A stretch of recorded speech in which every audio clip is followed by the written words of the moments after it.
Bonsoir à tous. Au nom de la direction de Ferrandi Paris, de Ferrandi Alumni, je suis ravi de vous recevoir ce soir, diplômé, étudiant, et puis bien sûr David Lebé, ferrandien, qui est mis à l'honneur ce soir. Je souhaite également remercier les étudiants des campus de Bordeaux et de Saint-Gratien qui sont connectés avec nous ce soir. Voilà, ils auront également l'occasion en fin d'intervention de poser des questions.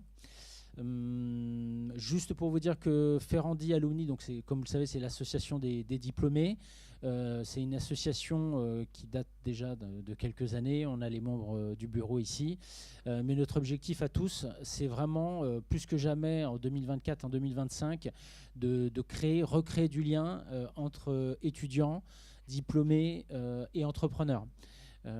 Donc c'est vraiment important pour nous d'animer cet écosystème et vous pouvez compter sur l'association pour mettre à l'honneur, comme ce soir, des pionniers ferrandiens et autres qui seront source d'inspiration pour les étudiants et aussi les futurs entrepreneurs.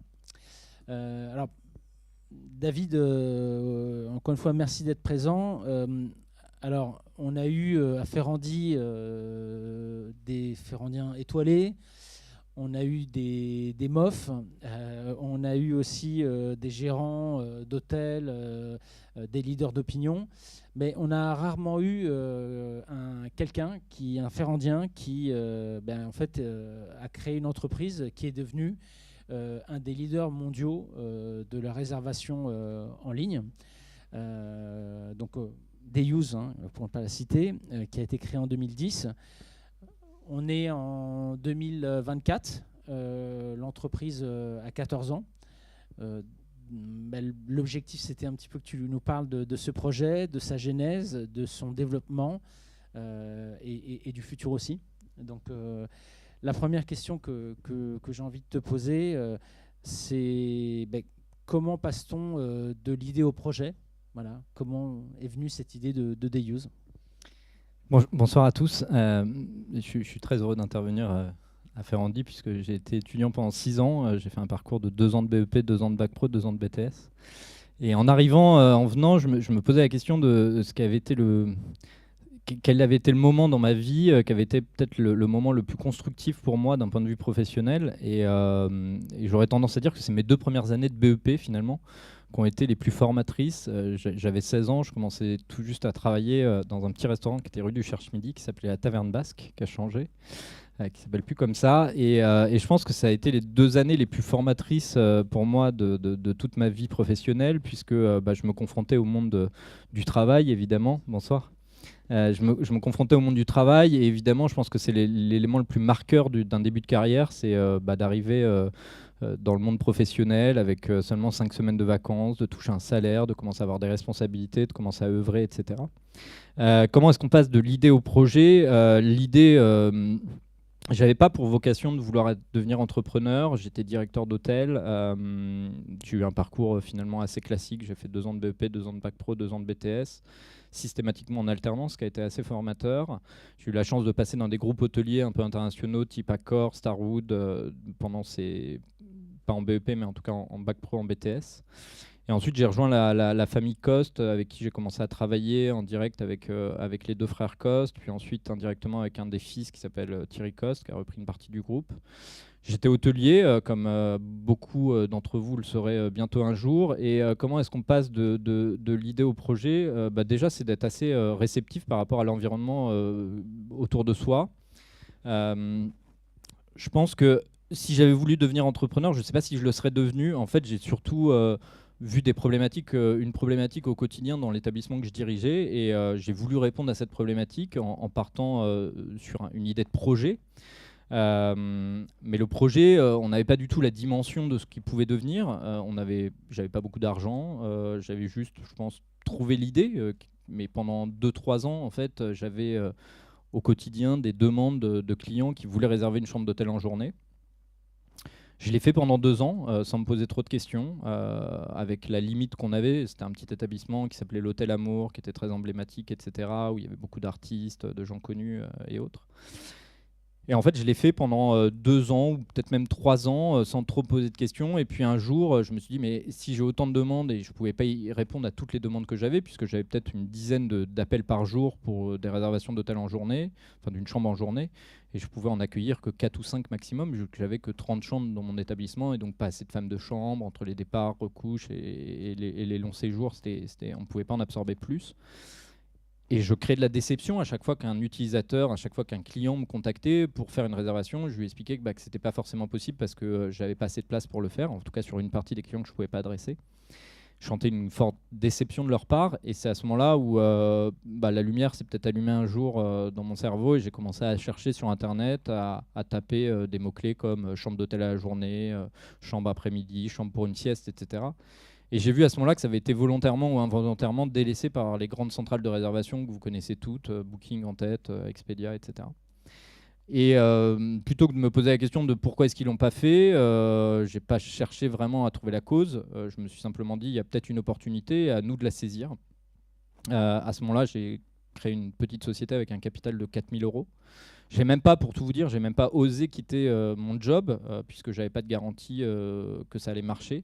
Et donc j'ai lancé ça comme un peu un side project, c'est-à-dire je travaillais au quotidien et le soir quand je rentrais chez moi, j'y suis allé un peu avec mon bâton de pèlerin, avec mes petits moyens. Et quand tous mes copains m'appelaient pour sortir boire des coups en boîte ou aller faire des activités autres, moi, je restais chez moi, je calquais les conditions générales de vente de Booking que je réadaptais à la journée, je commençais à essayer de développer un petit site internet, etc. Et en fait, la machine s'est vite emballée pour une raison simple, c'est que je pense que j'étais au bon endroit au bon moment pour le faire. L'Hôtel Amour était très médiatisé et en fait, on a repris une forme de médiatisation qui est arrivée sur le concept de Day Use, et assez rapidement, dès la première année, avec un petit capital de 4 000 euros au démarrage. Au début, j'ai été voir mes homologues hôteliers, donc d'autres hôteliers parisiens qui avaient aussi des hôtels, en leur proposant de participer à ce projet-là. J'ai vu qu'ils étaient plutôt partants. On a monté un petit site qui n'était pas vraiment adapté parce qu'on avait même un jour d'arrivée, un jour de départ qui était différent. Donc il fallait ruser techniquement parlant pour pouvoir appréhender, à l'inverse d'un site internet normal de réservation. Il y a un jour d'arrivée, un jour de départ. Là, c'était nous en horaire et pas en jour. On a dû adapter un petit peu tout ça. Et à la fin de la première année, la plateforme avait généré 1 million d'euros de volume d'affaires. On faisait 150 000 euros de chiffre d'affaires. Et c'est à ce moment-là où j'ai eu le courage de me dire, OK, j'arrête mon job, mon double job, et je me consacre à 100% à Day Use. Donc voilà comment est-ce qu'on passe de l'idée au projet. À mon avis, il faut être ouvert à... En fait, des idées, il y en a 1000 tous les jours qui peuvent traverser votre esprit. Je pense aujourd'hui en tant qu'entrepreneur, et ça fait maintenant plusieurs années que je le suis et que j'accompagne aussi d'autres boîtes en tant que mentor ou autre, ou investisseur. Le premier conseil que je vous donnerais, c'est si un jour vous voulez entreprendre, ne cherchez pas forcément à trouver une idée révolutionnaire. Il y en a très peu et elles sont rares. Nous, on a eu la chance d'en trouver une, mais c'est quand même un phénomène qui est très très rare. Il y a déjà tellement de business à améliorer qui ne fonctionnent pas forcément très bien et à améliorer que ça peut déjà donner lieu à beaucoup de créations d'entreprises. Vous êtes confronté dans votre quotidien, je suis sûr, à plein de problématiques. Et il y a toujours des solutions à trouver pour essayer d'améliorer ces problématiques. Et ça peut donner lieu à un projet qui, ce projet, donnera lieu peut-être à la création d'une entreprise à moyen terme. Voilà. Alors, quel est le modèle économique de Day Use ? Pardon. On a un modèle économique qui est relativement facile et classique. On n'a pas cherché à révolutionner le modèle économique qui existait déjà. Pourquoi ? Parce que les hôteliers, quand on a voulu les faire adhérer à notre projet, comme tout bon commerçant, ils ne sont pas prêts forcément à s'engager à dépenser beaucoup d'argent sans avoir la garantie d'un retour sur investissement. Donc un système d'abonnement n'aurait pas forcément bien fonctionné. Donc en fait, on est parti du même principe que faisaient tous les hôteliers, c'est-à-dire être considéré comme un apporteur d'affaires. J'ai apporté des réservations à nos partenaires hôteliers en échange d'une commission qui est de l'ordre de 12 à 20% suivant les hôtels, si c'est un hôtel de chaîne, rattaché à un groupe ou non. Et ensuite, plus récemment, dans la deuxième phase de Day Use, à partir de 2019, on a décidé d'introduire des booking fees, donc des petits frais de réservation que vous avez sur une multitude d'applications comme Deliveroo ou autres. Et donc, on a une commission qui génère le plus gros revenu de Day Use et ce qu'on appelle un booking fee, c'est-à-dire des frais de réservation qui sont à peu près de l'ordre de 5 € qui sont là sur un tarif fixe. Et donc, on envoie des clients chez nos partenaires hôteliers partout dans le monde. Et au premier jour du mois suivant, on envoie une facture à nos partenaires hôteliers, donc avec l'ensemble des réservations, la commission et le booking fees. Ils disposent de 7 jours pour déclarer les no-shows qu'ils ont pu avoir pendant la période du mois, donc nous dire voilà, tel ou tel client ne sont pas venus, etc. Et ensuite, ils ont une facture confirmatoire qui arrive le 7, donc 7 jours après la facture pro forma, et ensuite ils disposent d'un délai de 30 à 60 jours classique pour le règlement. Mais en gros, on n'a pas révolutionné non plus ce modèle-là. En fait, on a révolutionné un concept. On n'a même pas révolutionné, on n'a même pas inventé un concept. Ce serait erroné de dire ça de nous. On a juste industrialisé et digitalisé un concept qui existait déjà depuis la nuit des temps. Le concept du day use, ça existe dans tous les hôtels depuis toujours. Le premier, après une longue étude qu'on avait menée, le premier hôtel était un hôtel Hilton qui avait lancé le day use, qui était dans une zone aux États-Unis, dans une zone de grands chantiers de construction de barrages, de routes, etc., dans les années au 19e siècle, et qui proposait déjà des créneaux de 3 fois 8 heures en fait, pour les ouvriers qui parfois travaillaient la journée, travaillaient la nuit, avaient juste des slots de 8 heures pour pouvoir dormir. Donc on n'a rien inventé, on a juste su bien digitaliser au bon moment un produit qui nécessitait de l'être, parce que la beauté de notre modèle, c'est qu'en fait il est vertueux pour les deux parties. C'est-à-dire à la fois on propose à des hôteliers de remplir des espaces de chambre qui sont vides en journée, en gros mieux rationaliser en fait ces espaces. Et on propose à des clients qui ne pouvaient pas forcément trouver une solution très simplement et digitale, d'avoir un choix très exhaustif d'une multitude d'hôtels et d'une multitude de propositions avec un prix discounté. Donc l'hôtelier gagne plus d'argent en exploitant mieux son établissement, et le consommateur paye moins cher que s'il avait voulu prendre une chambre en payant la nuit. Donc c'est vertueux pour les deux parties. Est-ce que tu peux évoquer en fait l'euphorie des débuts, notamment sur le plan commercial, c'est-à-dire ton chiffre d'affaires, comment il a évolué dans les premières années? C'est probablement le meilleur moment d'ailleurs de la création d'une entreprise. C'est quand pourtant on a passé beaucoup d'étapes.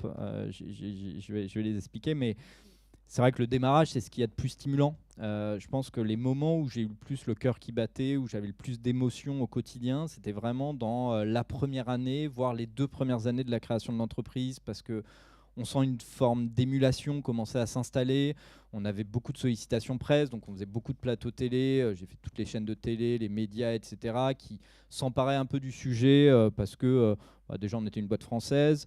On avait un côté un peu branché parce qu'on venait de l'Hôtel Amour, les boîtes de nuit très branchées de l'époque qui s'appelaient le Baron et d'autres, etc. Et donc les médias aimaient beaucoup en parler parce que ça faisait pas mal vendre des espaces de pub aussi dans leurs médias. Donc ça, c'était vraiment l'euphorie du début. J'ai un souvenir, je m'étais retrouvé sur une émission télé au milieu de José Garcia, la nouvelle Miss France, à parler du day use, etc., sur une émission de Ruquier. Enfin, bon, bref, plein de petits moments comme ça qui sont des marqueurs où la première fois qu'on est passé dans le monde, forcément, je pensais à mes grands-parents qui étaient plus là et qui étaient abonnés au monde en me disant, voilà, c'est des petits marqueurs comme ça qui étaient assez importants. C'était une très très grosse euphorie, évidemment, c'est-à-dire que il y a une forme d'émulation où on n'était pas nombreux, on était entre 5 et 10 collaborateurs, qui étaient pour la plupart d'ailleurs des proches, soit de la famille, soit des amis. Et donc on vivait à un moment donné où on sentait qu'il y avait quelque chose qui se créait très très fort. On ne savait pas jusqu'où ça allait pouvoir aboutir. Et donc il y avait beaucoup d'euphorie, beaucoup d'enthousiasme, beaucoup de dynamique qui était présente, qui était très très grisante et très stimulante.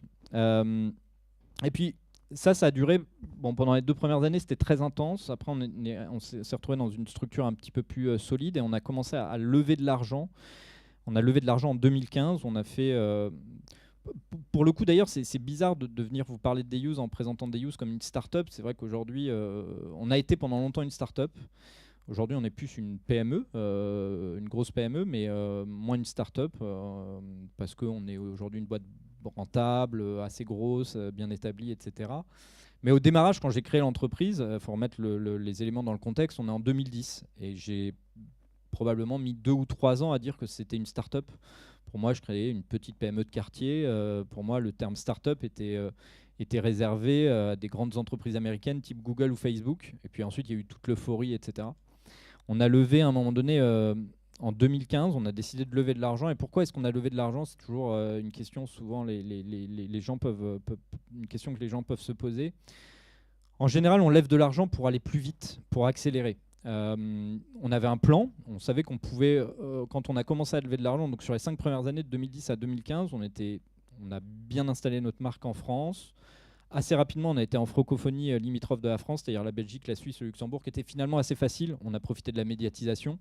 Et cette médiatisation, quand on est médiatisé en France, forcément en Suisse, en Belgique, au Luxembourg, ils lisent, ils regardent les mêmes émissions.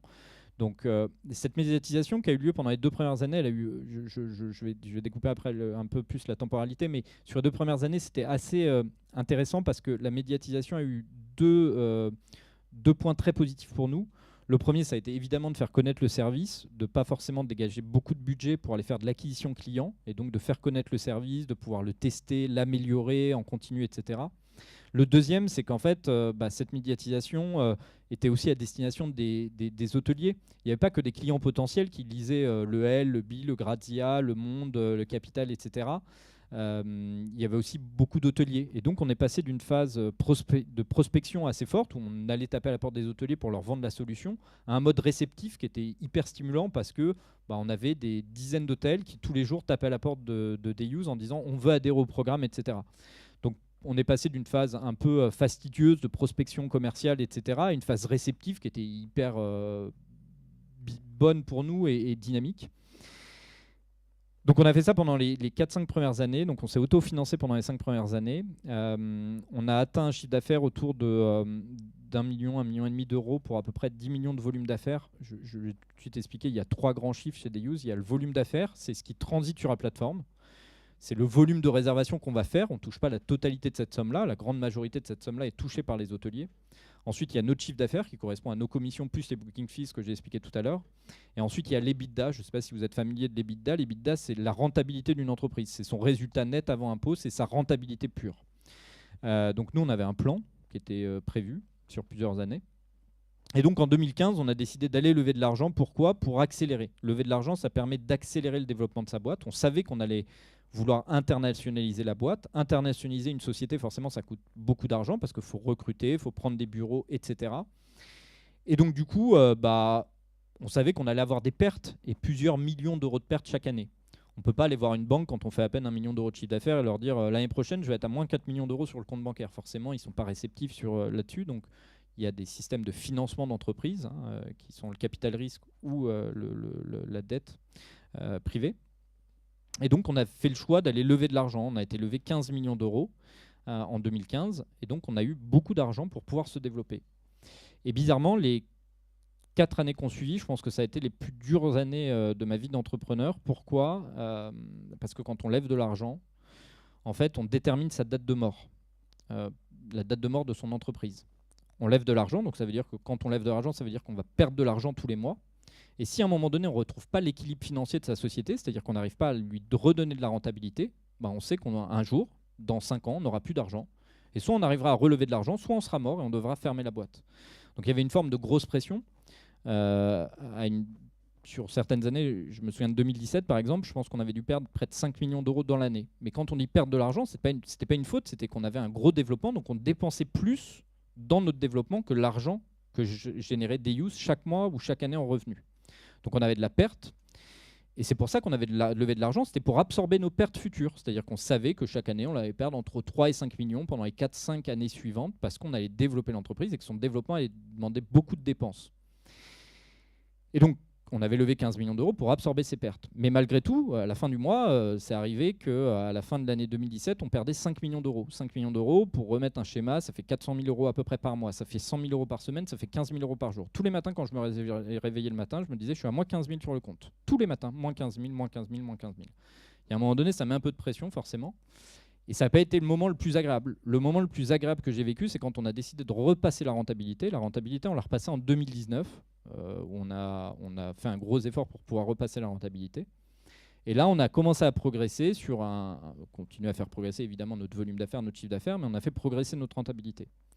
Donc on est passé d'une boîte qui a été créée avec 4 000 euros. Aujourd'hui, on vient de faire une grosse opération qui a été médiatisée, mais aujourd'hui, Dayous on fait à peu près entre 150 et 200 millions d'euros de volume d'affaires sur la plateforme. C'est-à-dire qu'on génère à peu près sur la plateforme entre 2 millions et 2,5 millions de réservations par an qui transitent sur la plateforme. Donc, depuis la création de Dayous, on a généré à peu près 1 milliard d'euros à l'industrie hôtelière, aux 8 500 hôtels partenaires qui nous font confiance à travers la planète. On est présent dans 28 pays. Notre premier marché mondial est le marché américain avec 35% de notre chiffre d'affaires.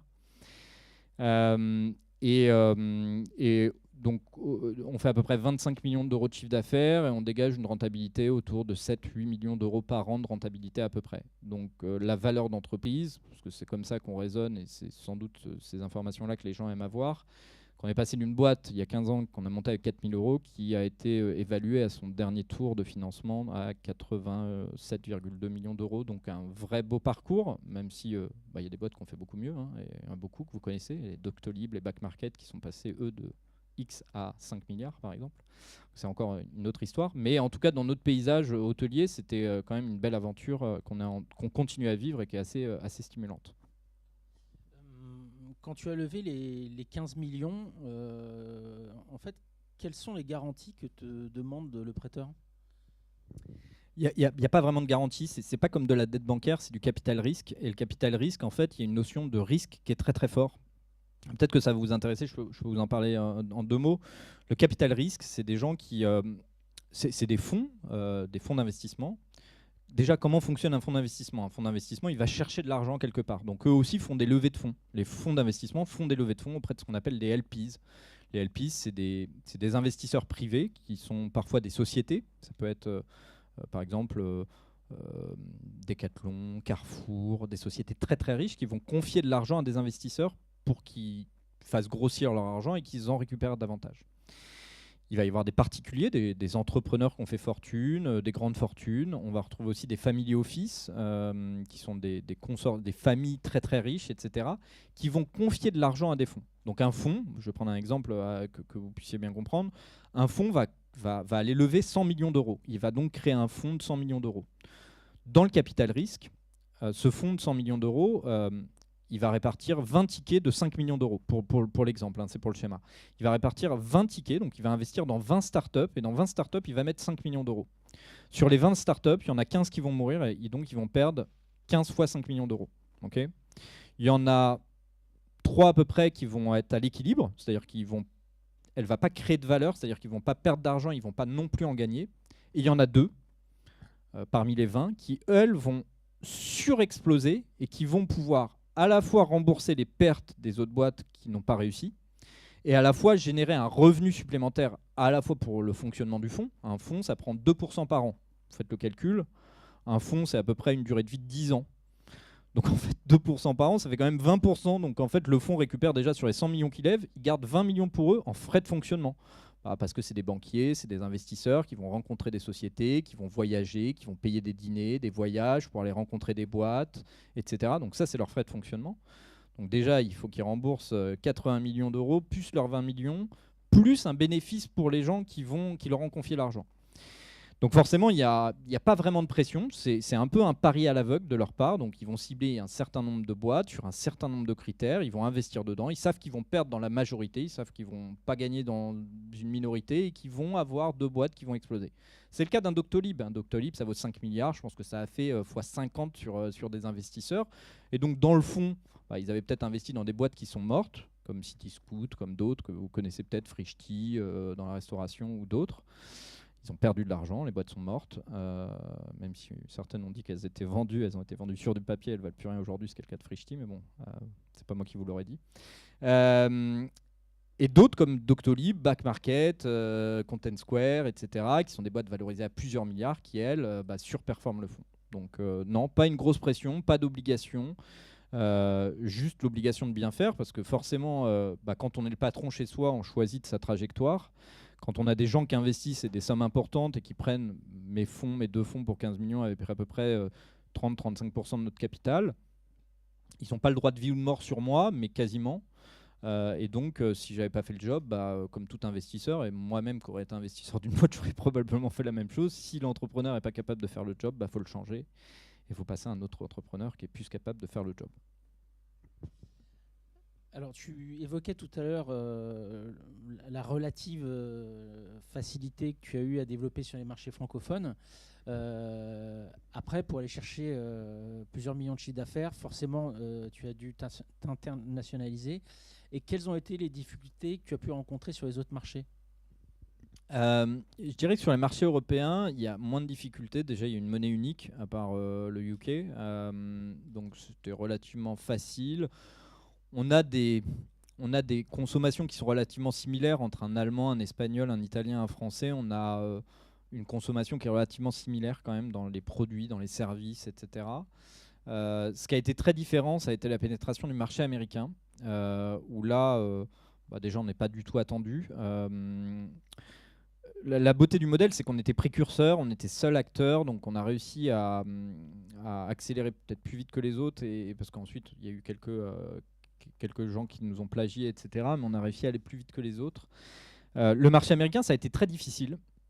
Le réflexe qu'on fait tous, en général, quand on est entrepreneur et qu'on arrive sur le marché américain, c'est on se dit, ok, je connais pas assez bien le marché, les us et coutumes, etc. Même si ça reste des marchés occidentaux. Après, j'y reviendrai parce qu'on a ouvert aussi en Asie et ça a été, on a rencontré d'autres difficultés.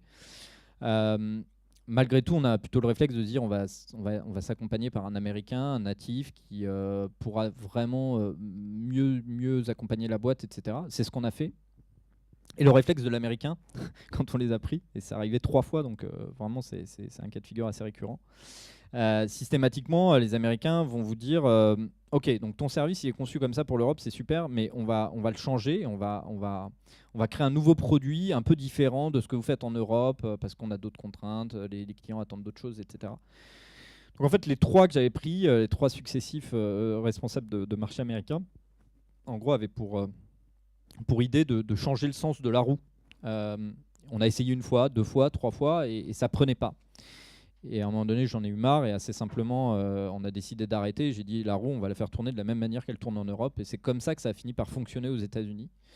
Donc, oui, une difficulté sur la pénétration du marché américain. Le marché américain, il faut le voir comme l'Europe entier, à peu près au niveau de la population, qui marche par État. C'est un peu le même fonctionnement que par les différents pays européens, qui ont certaines spécificités, certaines règles, légalités, etc. Je dirais que ce qui a été difficile sur le marché américain, il y a un autre élément, c'est la différence du parc hôtelier entre l'Europe et les États-Unis. En Europe, on va avoir beaucoup d'hôtels, et la majorité des hôtels sont des hôtels indépendants. Alors, quand on se balade dans Paris, on n'a pas trop cette impression parce que Accor, notamment, est très, très, très présent. Mais pour le coup, la répartition, c'est qu'il y a à peu près 40% d'hôtels de chaîne pour 60% d'hôtels indépendants en Europe. Les ratios sont totalement inversés, voire même déséquilibrés aux États-Unis. On a 80% d'hôtels de chaîne pour 20% d'hôtels indépendants, boutiques hôtels, etc.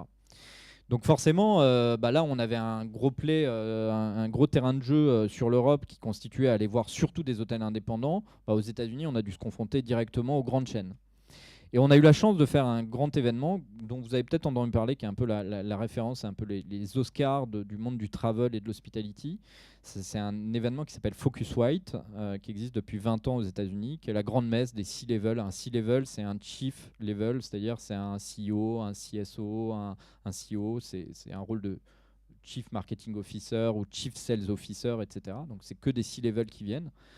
Bazin vient très régulièrement. On a toujours les patrons de American Airlines, d'Uber, de Booking, d'Expedia, etc. qui sont présents. C'est une conférence où il y a 4000 C-level qui sont là.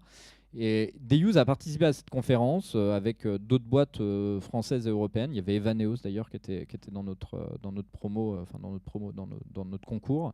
Et on a eu la chance de gagner le plus gros prix de Focuswhite. Jamais une entreprise française, même européenne, n'avait gagné ce prix-là. Et du coup, ça nous a donné un gros rayonnement aux États-Unis. Et à la suite de ça, on a réussi à signer Marriott et Hilton dans la foulée. Donc on était très contents de ça. On est revenu avec nos petits contrats sous le bras. On a été voir nos investisseurs. On leur a dit c'est bon, on a les 2 plus gros groupes hôteliers mondiaux. C'est bon, on va pouvoir déployer. Et là, j'ai commencé à prendre des commerciaux aux États-Unis. Ils revenaient sans contrat, donc je n'arrivais pas à comprendre pourquoi. En fait, on s'est rendu compte qu'aux États-Unis, ça marche vraiment très différemment de l'Europe et du reste du monde. C'est qu'aux États-Unis, il y a ce qu'on appelle les managements de compagnie. Les managements de compagnie, c'est des consortiums multimarques de propriétaires d'hôtels qui vont avoir... la plus grande, c'est Enbridge, qui a à peu près 1200 hôtels, mais c'est des consortiums hôteliers qui ont plusieurs centaines d'hôtels.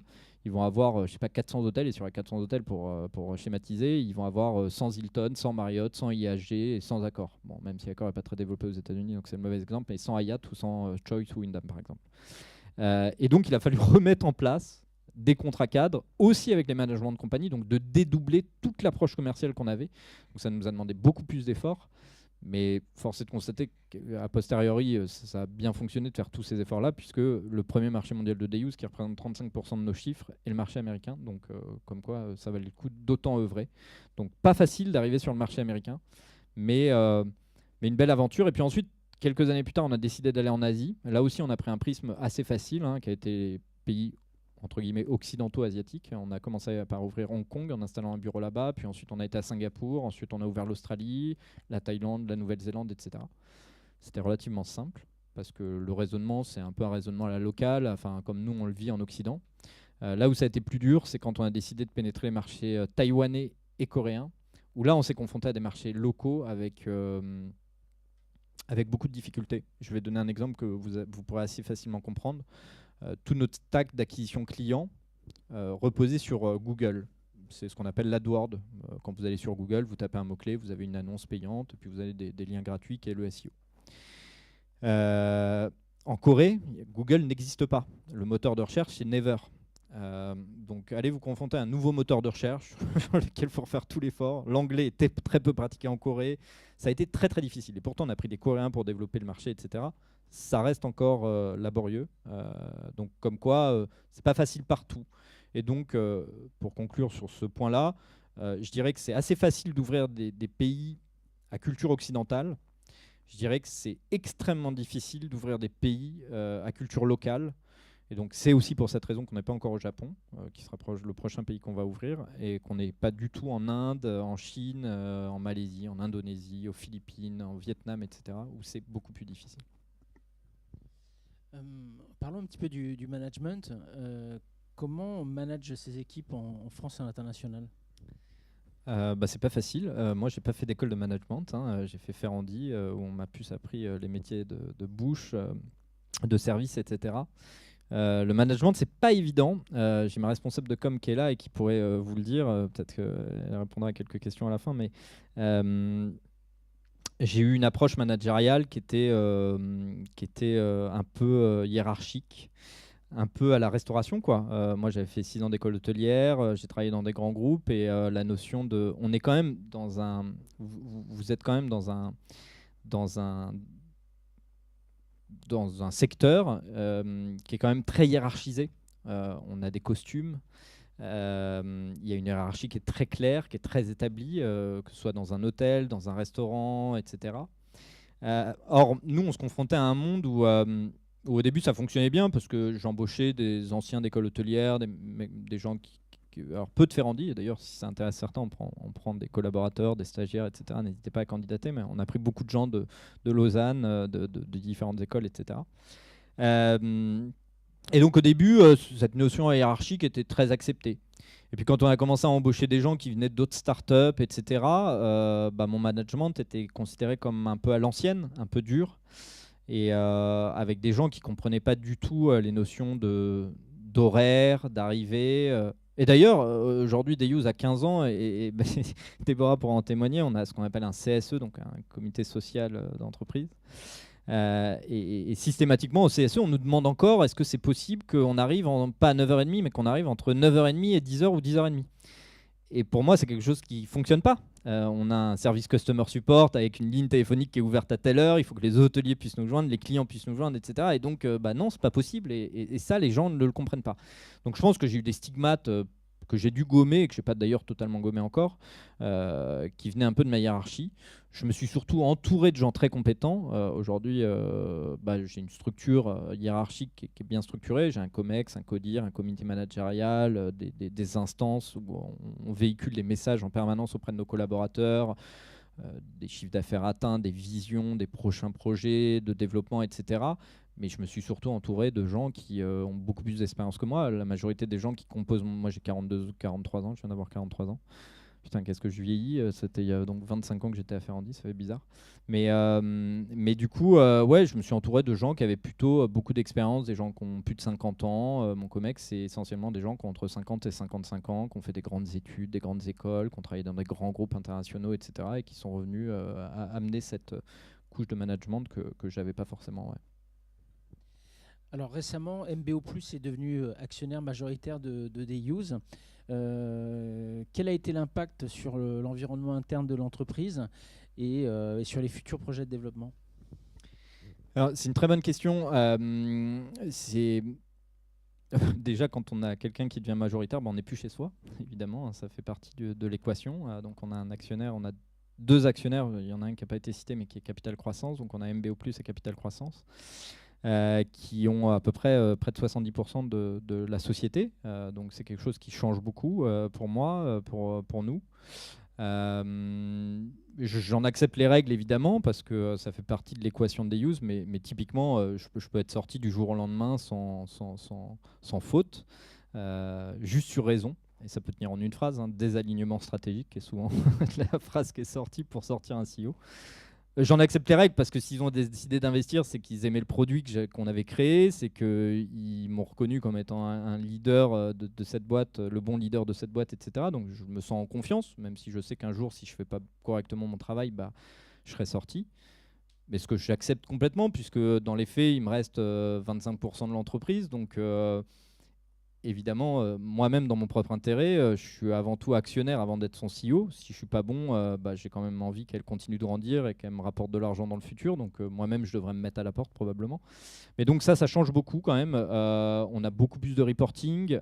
Faire un LBO, pour que les gens comprennent, c'est un leverage buyout. Ça n'a rien à voir avec de la levée de fonds. Donc on a des fonds qui ont acheté une partie de l'entreprise. Et ensuite, on rajoute une dette bancaire. Donc, on a rajouté une dette bancaire de plus de 20 millions d'euros, donc de 5 pools bancaires, la Bret, Société Générale, BNP, etc.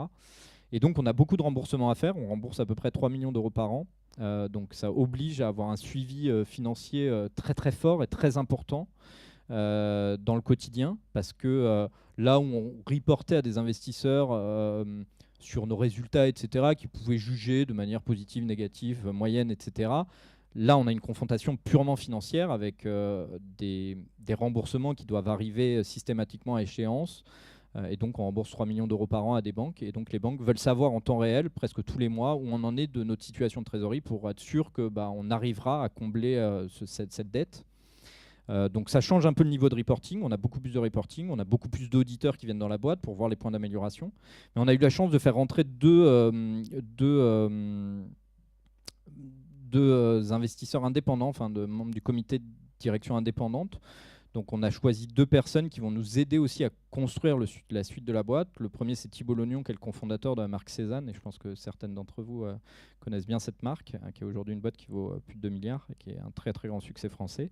Donc Thibault, qui est un de mes amis, qui a investi aussi chez Deuse et qui va venir au comité stratégique de Deuse, et Olivier Grémillon, qui a été le 7e salarié d'Airbnb et qui a été ensuite numéro 4 de Booking. Donc on a la chance de profiter avec justement la chance d'avoir ces fonds-là, c'est qu'ils ont un gros réseau et qui nous permettent de profiter. Donc 4 fois par an lors de boards qui prennent entre une demi-journée et une journée d'apport de ces gens-là sur leurs conseils, leur vision, etc. Donc en gros, ça change qu'on aura plus de structuration, qu'on aura plus de reporting et plus de dettes, mais ça nous amène aussi à une autre stratégie qui est ce qu'on appelle une stratégie de build-up. Quand on fait un LBO, en général, on ne décide plus de créer une entreprise plus grande, mais plutôt de créer un groupe industriel. Et donc, dans une stratégie de build-up, en général, on fait beaucoup d'acquisitions externes. Et ça, c'est quelque chose qui, moi, en tant qu'entrepreneur, va beaucoup changer dans mon quotidien. Dirige une boîte, j'ai appris à le faire et ça a plutôt fonctionné correctement. Mais là, je rentre dans une autre phase qui va être du sourcing d'entreprise, de la due diligence, c'est-à-dire de l'enquête et de l'investigation de l'entreprise pour savoir sur quel marché elle est, quelles vont pouvoir être ses performances dans le futur, à quels besoins, quels services elle va pouvoir répondre, etc. Et donc, dans l'avenir de Deuse, on va racheter des sociétés, soit concurrentes, soit concurrentes directes, soit concurrentes indirectes de Deuse. Ce que j'appelle les concurrents directs, c'est les gens qui font le même métier que nous, etc. On peut être intéressé à racheter sur certaines géographies pour aller plus vite. Concurrents indirects, c'est des gens qui travaillent dans l'hôtellerie, des services dans l'hôtellerie, plutôt de journée, etc. Donc on peut regarder des sociétés de journée ou de nuitée, mais ça peut être des sociétés que vous connaissez peut-être comme Staycation ou d'autres qui pourraient être des cibles intéressantes pour nous pour constituer un groupe plus gros et donc avoir une multitude de marques qui cohabitent au sein d'un même groupe pour faire d'un groupe qui deviendra peut-être un groupe beaucoup plus grand dans l'avenir. Enfin, c'est tout ce qu'on espère et c'est ce pourquoi mes investisseurs ont investi. Alors, après 14 années de fonctionnement, vous avez eu des réussites, quelques points de déception aussi.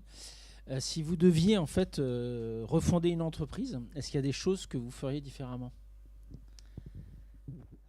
C'est une très bonne question.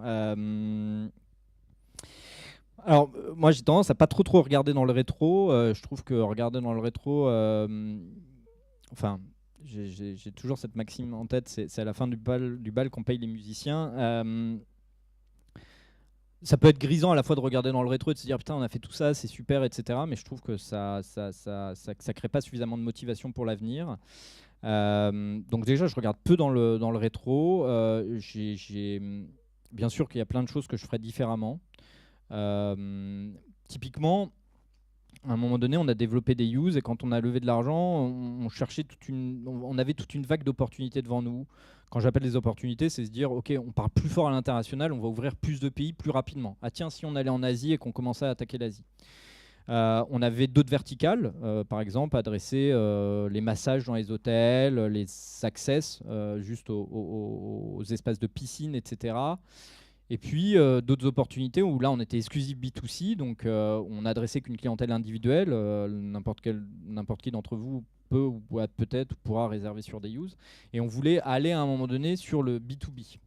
Et donc on s'est dit, ok, il doit y avoir aussi un usage, un besoin, toutes ces très grosses sociétés qui ont des collaborateurs qui voyagent en permanence à travers le monde et qui auront des besoins dans leur parcours travel à un moment donné, parce qu'ils vont avoir une longue escale à Dubaï, parce qu'ils vont aller qu'une journée à Londres et qu'ils ne vont pas avoir besoin d'une chambre d'hôtel. En revanche, ils auront peut-être un call important, une réunion à préparer, une douche à prendre, etc. Et donc on a commencé à mettre en place des contrats cadres avec des boîtes, des grosses boîtes françaises comme Lagardère, Safran, etc., pour que dans leur politique voyage, etc., ils puissent le faire. Bah, on a perdu beaucoup de temps, beaucoup d'énergie, beaucoup de drive, beaucoup de focus et un peu d'argent aussi à vouloir adresser cette cible-là, alors que, un, je pense que c'était pas le bon moment, et deux, on s'était pas bien rendu compte, mais que c'était des réseaux, donc c'est ce qu'on appelle les réseaux d'acheteurs dans ces grosses sociétés-là, qui vont... un collaborateur va devoir se déplacer à Singapour, ils vont donc lui réserver son parcours, son aérien, son hébergement, etc. Et donc dans ce parcours-là, on disait peut-être que dans la fenêtre de l'aérien, il y aura peut-être à un moment donné un besoin de 3-4 heures de prendre une chambre en day use. Mais donc ça veut dire quoi? Ça veut dire que c'est des équipes d'achat, c'est des départements achats dans ces sociétés-là qui demandent à être très fortement animés. Donc en gros, c'est un peu comme les agences de loisirs. Je ne sais pas si vous voyez un petit peu, mais les agences de loisirs comme Selectorafat ou d'autres demandent beaucoup d'animation. En fait, les commerciaux, leur travail, c'est d'aller dans les grosses sociétés comme les Lagardère, les Safran, etc. et d'amener le petit déjeuner tous les 15 jours avec les croissants, le jus d'orange, etc. pour faire en sorte que les acheteurs se rappellent de vous et donc se disent ah c'est vers lui que je vais me tourner pour acheter son voyage, etc. C'était un petit peu la même chose pour nous et on n'avait pas assez de moyens, on n'avait pas assez de people en interne et ça nous a un peu défocus et aller dans d'autres sens. Après je pense que quand on monte une boîte, il faut en fait ce qui fonctionne très très bien chez Deus, c'est son agilité. L'agilité d'une boîte, c'est hyper important en fait. Et pour être agile, il faut accepter aussi l'échec. Et bien sûr, on a fait plein de trucs qu'on a foutus à la poubelle. On a développé plein de trucs, on a perdu des millions d'euros d'investissement sur plein de trucs, etc. Mais c'est pas ce qu'il faut retenir. Ce qu'il faut retenir, c'est ce qui a fonctionné. Et surtout, on aurait pu perdre beaucoup plus.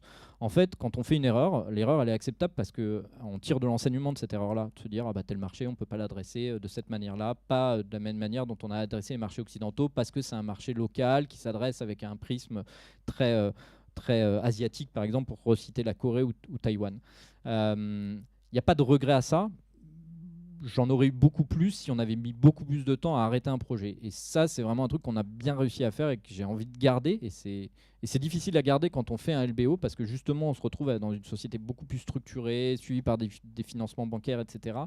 Où là, on risque de perdre un peu notre agilité. Et ça, c'est vraiment un truc que je ne veux pas perdre. On peut faire des erreurs, mais il faut savoir les stopper vite et stopper l'hémorragie à temps. C'est comme les collaborateurs, on avait des investisseurs assez renommés, donc on avait 2 gros fonds d'investissement français qui étaient Parktech et Euraseo, et on avait 3 business angels qui donnaient un peu la renommée de Deus. J'avais été chercher Paul Dubrul, donc le fondateur du groupe Accor. J'avais été chercher Charles Petrocelli, qui était l'ancien patron d'American Express, et Jacques-Antoine Grandjean, le patron de vente privée VP, sur lequel vous devez avoir déjà acheté pas mal de choses. Et un jour, à un prix, au prix de entrepreneur de l'année, etc., il m'avait donné un conseil en me disant En fait, quand tu as un collaborateur qui ne fonctionne pas, c'est toujours très compliqué de le sortir, de l'arrêter, pas parce qu'on sait que ça va faire du mal au collaborateur, parce qu'il va falloir rechercher un nouveau collaborateur, le sourcer, faire passer des entretiens, le reformer, etc. Mais si tu mets 2 mois à attendre de faire ça, bah, ne pleure pas sur les 2 mois qui te fera perdre comme argent, parce qu'en fait, c'est toi qui n'as pas pris la bonne décision au bon moment.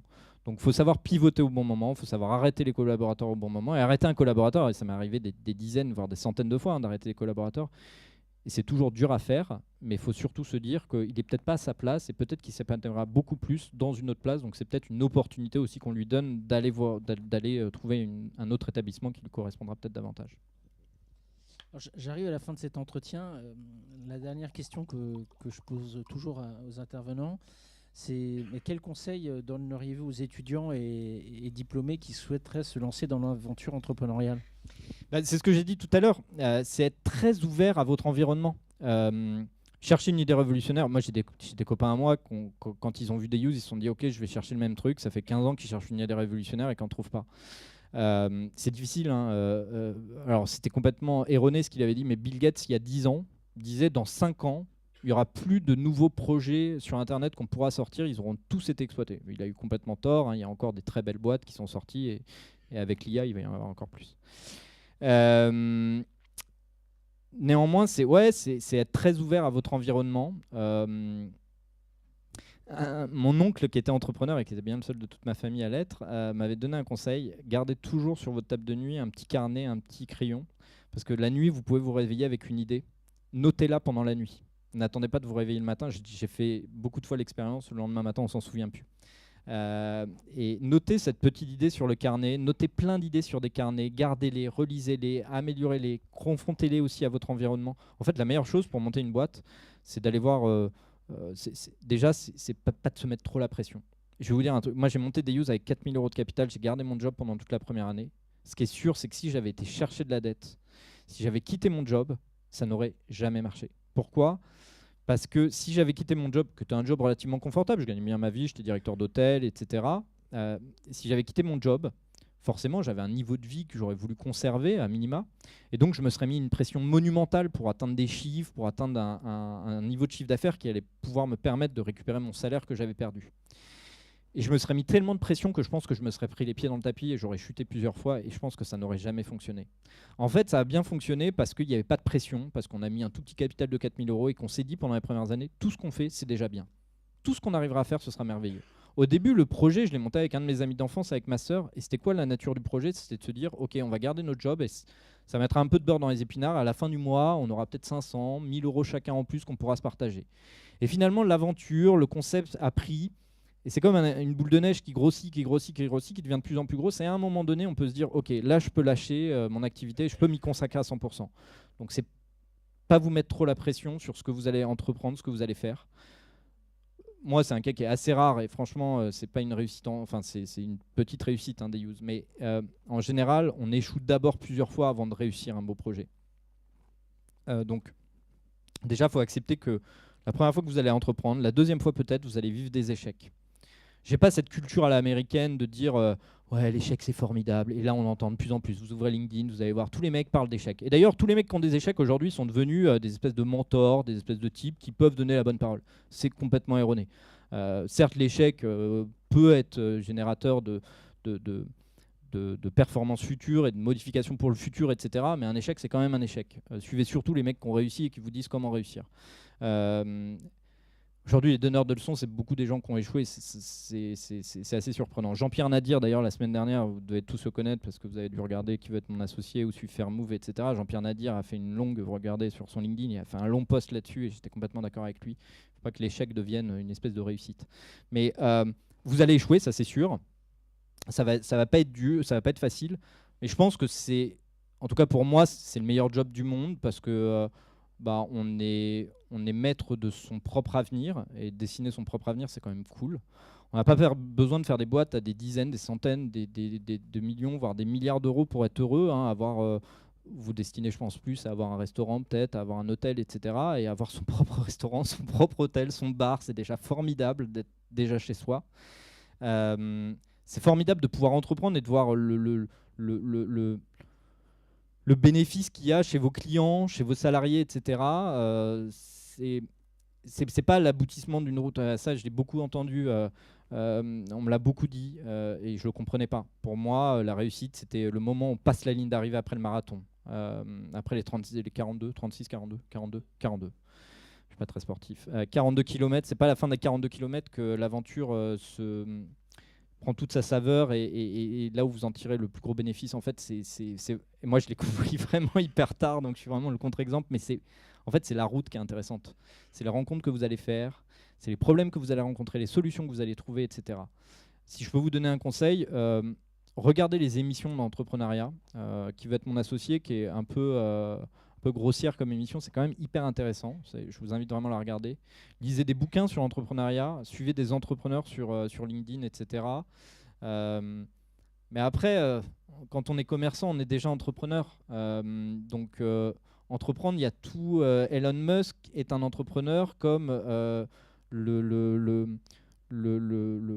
restaurateur du coin de la rue est aussi entrepreneur. Donc l'entrepreneuriat, vous ne savez pas dans quel monde vous allez arriver, vous ne savez pas jusqu'où ça peut aller. Mais en tout cas, vous allez vivre une aventure qui va être palpitante. Il y aura des hauts, il y aura beaucoup de bas, mais ça reste palpitant. Donc vraiment, je vous conseille de le faire parce que c'est une voie qui est quand même assez sympa. Merci beaucoup David. On va laisser la parole à l'auditoire.